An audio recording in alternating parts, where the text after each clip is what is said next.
Now, every season we try to identify the best budget picks within FPL, but this season it feels a lot more imperative with, of course, defensive actions being added. So in today's video, we're going to run through my favourite budget enablers. Now, before we dive into today's video, of course, if you do enjoy any of the content that you see on the channel, please be sure to like, comment and subscribe, as we are trying to hit 15,000 subscribers before the start of the season. We're around 150 away, so it is very, very possible and could happen within the next few weeks. Like I said, if you do enjoy that content, make sure you are hitting that subscribe button. Liking the content as well helps push it out to even more people. So in today's video, we're going to be looking at every single position, so going from goalkeepers all the way up to strikers. Obviously, defenders and midfielders, there's a lot more to talk about, and I've put together a detailed graph, and we're obviously going to go through defensive contributions and stuff like that. But let's first off start off with the potential budget enabler goalkeeper. Now, we lost one the other day with, of course, Leeds looking to sign a new goalkeeper, so that pretty much rules Darlow out as a 4 million goalkeeper. The only one that we do have any sort of kind of hope for at this point in the game is going to be Kinski, coming in at 4 million. Thomas Frank has been very mixed in his comments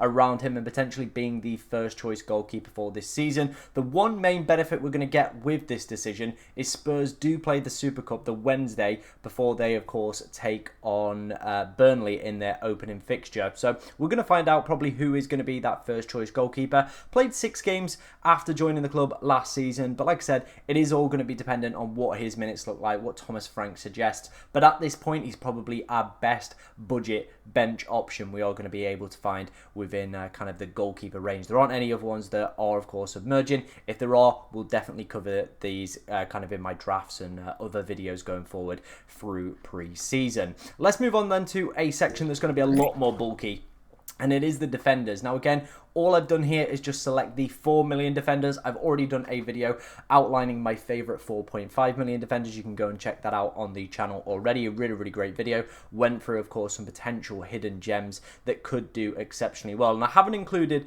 the defensive contributions on this one because a lot of the players, well, only 2 played in the Premier League within last year. Everybody else is, of course, going to be new, so I don't have the numbers for that, and I'm not spending hours and hours putting all these together, but I can give you a rough idea and a rough picture of probably the players that are going to pick up better numbers than others. And I think the kind of, poster boy for the 4 million defender bracket is, of course, going to be a Stev from Burnley. He has just signed a new contract as well with the club till 2030, so it is very much looking like he is going to be there for the season, to be honest. 4 million defender, played 46 games, all the games last season for Burnley, and he was actually a little bit of a monster in EFL Fantasy if you played that last year as well. Only 1 goal involvement, but like I said, with these defensive contributions, he could very easily be one of those players that does, of course, just come off the bench, picks up a 4-pointer because he's picked up his extra 2 defensive contributions. We saw that last season with, of course, Bednarek being extremely high up there. I believe he picked up 36 defensive contributions last season. So maybe we might get similar numbers from Esteve. And you do feel with Burnley's strong defensive record that they showed within the Championship, an actual record-breaking kind of number of clean sheets within the Championship, that definitely could be a decent option. And I feel you probably could play him in game week 2 if, your team's not looking too hot in game week 2. He definitely could feature against Sunderland at home. It's a pretty steady fixture for, of course, your 4 million defender. Sticking with the Burnley theme, Perez could also be a decent option. He probably goes more down the route of the traditional kind of FPL style where, it's looking for the fullbacks. He, of course, played left-back last season. 2 goal involvements. Not bad underlying data as well. Actually underperformed on his data. Missed a few games through injuries, but overall still probably going to be first choice with 34 games under his belt last season in the Championship. So I tried to give you guys a little bit of the both flavours there for Burnley. Give you the defender that's probably going to be doing quite well on the defensive contribution side, but if you're not kind of fussed by the defensive contributions and just want to go for Perez for purely attacking intent, then he's also coming in at 4 million. Leeds' new left-back Gudmundsson as well could be a potential decent option if you're looking for that kind of attacking play. Decent season out in Ligue 1 last year, 2 goal involvements, not bad underlying data again, played plenty of games. He also comes in at 4 million. Then we've got Ronaldo. Again, probably butchered that one. If I have, let me know in the comment section how you appropriately say that one. But Sunderland have got some really great fixtures to start the year. They're actually one of the top sides on the Fantasy Football Hub fixture tracker. Of course, if you want to go and check that website out, I will leave a link in the description. for you guys to go and do that. But yeah, they're one of the top teams, and as you can see, that opening free set of fixtures, not too bad. Again, if you are going to need to be playing a 4 million defender, you don't mind them when they've got decent fixtures like that. And again, he's going to be a centre-back, so you would imagine probably going to be chipping away with some defensive contributions across the course of this tournament. Let's look at the two Bournemouth defenders then, Hill and Araro, or Ariro. Again, probably butchering the pronunciations on that one. But both of these guys featured quite a bit towards the back end of last season with, of course, certain injuries to defenders. You imagine potentially Hill only gets in if Zabania leaves, which it hasn't really kind of hit anything off, but you never know with the transfer market. It might all of a sudden drop tomorrow that PSG are back in for him. So again, could be maybe one to monitor. Same with Araro. They're just going to be, you know, kind of manage the minutes in pre-season. They're young lads. They saw a few across last season with, of course, the Bournemouth defensive injuries to Senesi. And now, obviously, you know, they've lost Dean Huijsland. If they lose Abani potentially and don't replace him, then, of course, you could get yourselves one of these guys as well that could be slotting in. But again, that's going to be one to monitor across the course of pre-season rather than a set and forget for right now. And then the final one is going to be Vuskovic from Spurs. Great opening fixture. But this guy in pre-season already against Reading in the opening game got a goal and assist within 47 minutes. He seems quite potent from centre-back, and as you can see, his goal involvement for last year as well, pretty steady across the board. 9 goals, 5.43 as well, played 36 games out in Belgium, so he could be a little bit of a tasty asset. A defender, a centre-back. Of course, Van de Ven never really seems to keep himself fit. Ramiro's always kind of floating around those cards. You feel if maybe he gets a decent run at the point in the team, he could be a really, really good option. And maybe Thomas Frank gives him some more minutes over pre-season and could potentially suggest that he is going to be a starting centre-back for this year. That would be great to see, to be honest.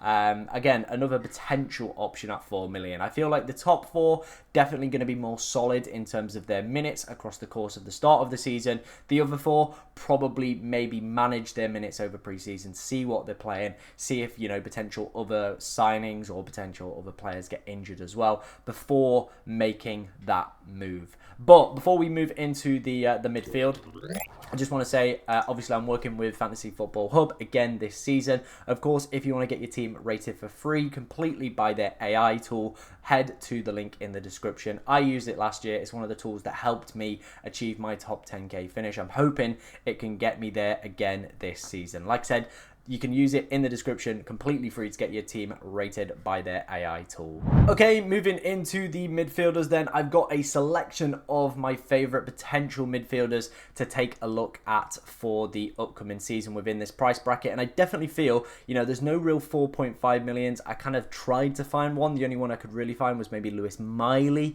Again, if he sees decent minutes across pre-seasons. But other than that, probably your cheapest you're going to be looking at is, of course, that 5 million. But I feel this position has definitely been rejuvenated this season. You're probably not going to find another Morgan Rogers. We're probably going to have to look at the points in a different way and, of course, focus on those defensive contributions. And as you can see on the other side, we have, of course, outlined the defensive contributions. If you want to go and look at the numbers from last season, head over to Fantasy Football Hub. Again, link in the description to their amazing website. So let's start off first with Jacob Ramsey. 5 goal involvements for him. I feel like he potentially could be moving away from the club, or, of course, this is going to be the season where he actually steps up to the mark. This one, again, is going to be a little bit of a gamble. He definitely has more within his locker, but you do feel like it's either going to be he moves or he steps up to the mark. I just wanted to include him in this list, to be honest. Just kind of give you a little bit of Villa coverage, of course, if you're thinking he potentially could be the next Morgan Rogers as well, because he has been very good over the past few seasons. His minutes last year were a little bit iffy given injuries and kind of not really being able to find his feet within the side, but again, could be an okay option, again, depending on his minutes across pre-season. One option that I'm really interested in is Belieber from Brighton, coming in at 5 million. He played 30 games last season for them, right? Picked up 30 defensive contribution points.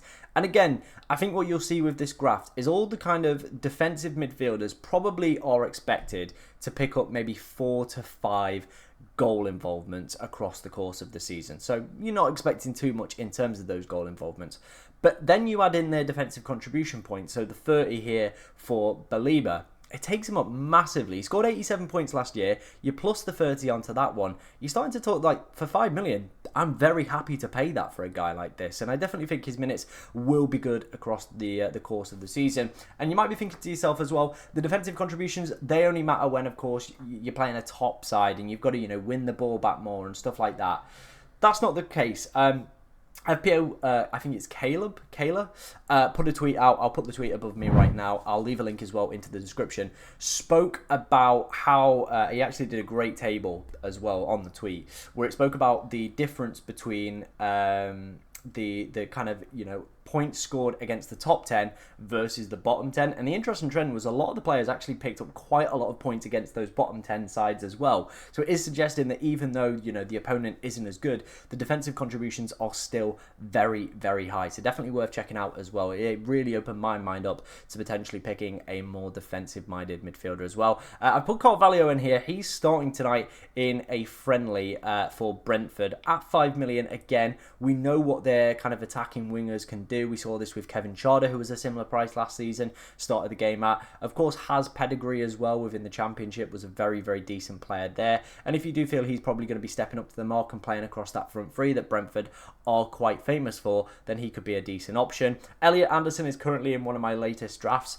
8 goal involvements for him, good underlying data, on set pieces as well, which is a massive tick in my eyes.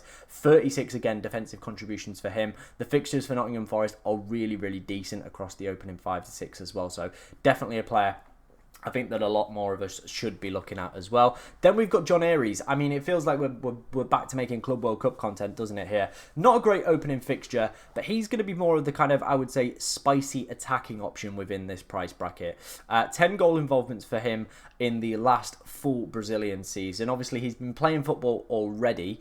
Their season kind of starts at a weird time. So he got 5 goal involvements in 12 games. So a pretty decent start to the season for him already with Fluminense. Had a good Club World Cup as well and scored an absolutely insane free kick. Now, the reason I like this guy and the reason I know who this guy is because he fits that talisman profile. Took a lot of the free kicks, a lot of the corners on penalties as well for Fluminense. You imagine if he can lodge himself as that for Wolves at 5.5 million, he could be an absolutely fantastic enabler to potentially go for. Of course, though, I don't like jumping straight into bed with new signings. So the play might be, take a look over the opening few game weeks, see what his minutes are like, see what positions he's getting into, and maybe just pick one of these steady eddies like a Caicedo, a Christie, an Anderson, a Bella, and just kind of, play with the defensive contributions. That might be the sensible play here for that one. Ryan Christie as well, another one that fits with those defensive contributions. Didn't play as many minutes as obviously the other options we've already spoke through. So you feel like if he can play more minutes, and with the Cook injury as well already being highlighted by Bournemouth, he could be a great option at 5 million as well. Another one with quite decent attacking threat, as you can see. 5 goal involvements from last season. Now, I'll put Jordan Henderson in here because, again, round that 5 to 6 kind of bracket in terms of the goal involvements for the season. But he could be another one that absolutely smashes it out the park with defensive contributions. If you look what Norgard did last season, he was one of the top scoring players within the midfield bracket. Of course, has now moved on to Arsenal. And you imagine Jordan Henderson is coming into the club to play a very similar role. So if he can match what Norgard did last season, he could be an absolute steal at 5 million. So potentially one to maybe monitor there, see what his kind of defensive contributions numbers are looking like at the start of the season before, of course, the opening few weeks of the season, should I say, before, of course, making kind of any split decisions on that one. But maybe, again, one that you take a little bit of a gamble on at 5 million. Enzo Lafia is one that I'm seeing a lot of people put, of course, into their bench boost teams because, again, he's coming in at 5 million. The guy's got a pretty decent opening match day 1 and match day 2. If you were thinking about the early bench boost, I don't mind it. The guy, however, has only scored 9 career goals. He's only got 2 goal involvements last year, joining Sunderland in January as well. So is he going to be able to make that step up and continue to develop and get the goal involvements? I'm not so sure. And watching him as well, he doesn't pass the eye test for me. He's a really flashy player and excellent to watch on the ball, but not from an FPL perspective. I remember watching him against Middlesbrough, one of the first games that he joined for them. Again, very, very good player. great on the ball, but didn't really pass the eye test from an FPL perspective for me. Someone that did last season was actually Reinders in Champions League Fantasy. An absolutely fantastic season for him out in Serie A with 14 goal involvements, really good underlying data as well. You feel as well, if he could nail down a position within that City side at 5.5 million, he could be an absolutely fantastic option. Of course, the highest goal involvement and the highest XGI as well across last season. For a pretty mid-table Milan side, you know, they're selling off a lot of their talent because they didn't get Champions League football. Really disappointing year for them. Finally, finishing up, it is going to be Caicedo. Again, fits the bracket that we spoke about with the other DMs. Around the 5 goal involvements you probably could expect for him across the course of the season. But it is going to be those defensive contribution points that really do matter. And like I said, I'm leaning more towards targeting these defensive contribution points. I've been thinking about it over the past few days. Obviously, the data I spoke about earlier, with it not just being against the top teams, being against bottom teams as well, has really helped potentially shift the mindset as well for me that, you know, I can play them in these lesser fixtures and they could still pick up decent results. Because having that player out, like I said, at 5.5 or at 5, who could come off the bench with a 4-pointer or could just start within my team as well, for a easy 4-pointer, seems like a, you know, just a steady Eddie way to pick up points. It's a little bit boring. It's not exciting. I do know that. The more exciting picks are, of course, going to be your John Aries.